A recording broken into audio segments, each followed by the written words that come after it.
Most people think the dream is to retire with a huge 401k or IRA. But here's the twist that many don't see coming. Morningstar has published several studies showing if you enter retirement with $1 to $3 million in traditional tax-deferred accounts, you may pay more in lifetime taxes than you did while you were working.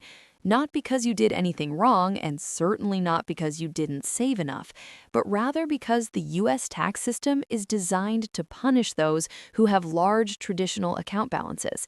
And I know immediately some people might be thinking, most people don't have $1 million invested. Isn't it only a small minority of people? Well, if we look at the general population, yes. But for disciplined and consistent savers, it happens. Research proves it. Fidelity's Millionaire Outlook. Nearly 8 in 10 millionaires built their wealth through regular employer income and steady investing. This is literally the 401k IRA path. These are the exact accounts we're talking about today.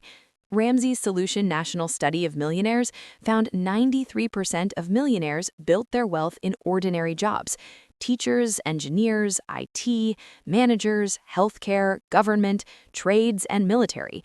They didn't have a big windfall. They didn't inherit the money. They simply saved and invested over a long period of time. Wealth X Global Wealth Census. Between 76 and 80% of U.S. millionaires built wealth through employment, disciplined saving, and investing, not entrepreneurship or inheritance. So while 1 to 3 million may sound like a lot, the data is clear. Millions of everyday Americans will retire with 7-figure balances, and most of it will be inside tax-deferred accounts, which means they are the exact group that Morningstar is warning about. Hey guys, what's up? I'm Erin and welcome back to the channel. Today I'm going to walk you through exactly how it happens, who's most at risk, and how you can fix it before RMDs show up like an unexpected tax bomb. Morningstar has been sounding the alarm on this for years. The whole Morningstar research team keeps showing the same thing.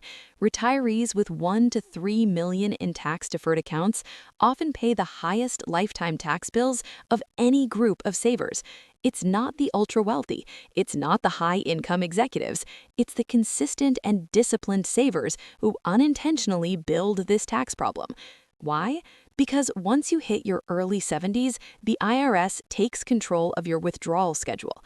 Up until that point, you can take as much or as little as you want from your 401k or your IRA. But once you reach RMD age, currently 73 and eventually increasing to 75, that freedom disappears. RMDs, or required minimum distributions, are mandatory withdrawals the IRS forces you to take out of your traditional retirement accounts every single year, whether you need the money or not. It's the government's way of saying, hey, you've delayed paying taxes for decades. Now it's time for us to start taking a share. And that percentage you must withdraw goes up every single year.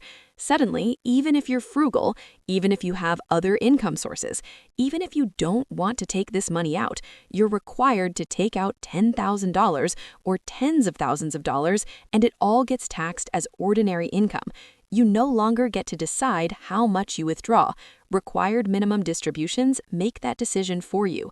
And this is where tax problems start and why Morningstar keeps warning us about it. Let me give you a real Morningstar-style example. Meet a couple entering retirement with $1.5 million in a traditional IRA.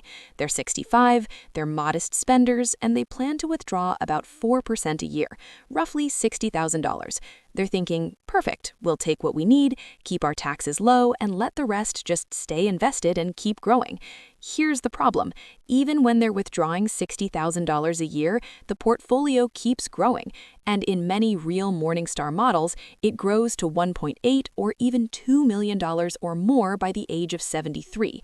That means their very first RMD could easily be $75,000, $80,000, or even $90,000.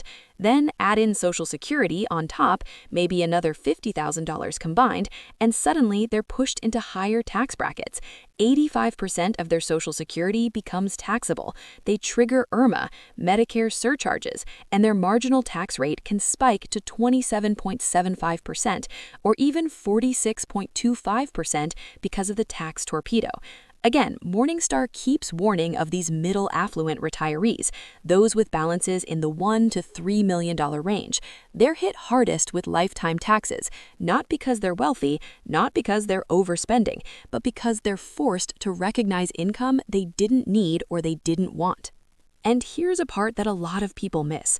RMDs start relatively modest, roughly 4%, but they increase every single year.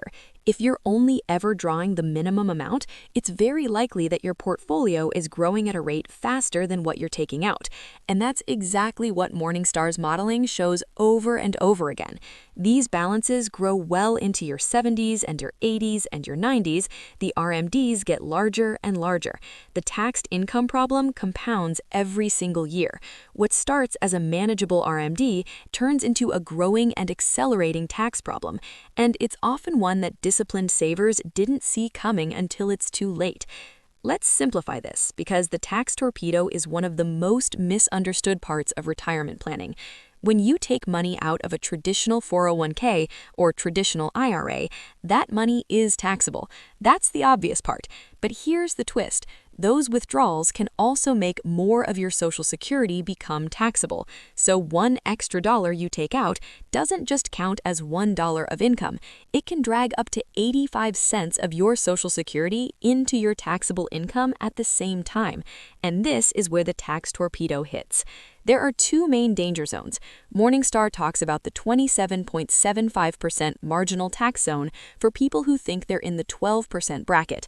In this zone, each $1 of additional IRA withdrawal or 401k withdrawal causes up to 50 cents of Social Security to become taxable. So you're taxed on $1.50 of income for every dollar you take out. Here's what it looks like. For the 12% bracket, then you have to add in state tax, other phase-in effects, and effectively you're at a marginal tax rate of about 27.75%. It's not because the bracket itself is high, it's that two taxes hit the same dollar at once. And this hit is the tax torpedo. This is why so many retirees say, "Why am I paying more in taxes now than when I had a paycheck?" It's because of the way Social Security is taxed, and then you have your RMD. And this all makes for a perfect storm of hidden taxes. Most retirees don't intentionally end up in this situation. It's just that they were disciplined savers and saved into a tax-deferred account. This is the group Morningstar calls middle affluent. As your traditional IRA or traditional 401k continues to grow and you're only taking out the minimum amount, your tax torpedo can grow right along with it. Now that we've walked through what the tax torpedo is and why it happens, let's also talk about who it actually hits, because this part surprises a lot of people. Most retirees assume that the tax torpedo is a wealthy retiree problem, but that's not the case. In fact, it's the wealthy who tend to skip right over it. So who actually gets hit? It's not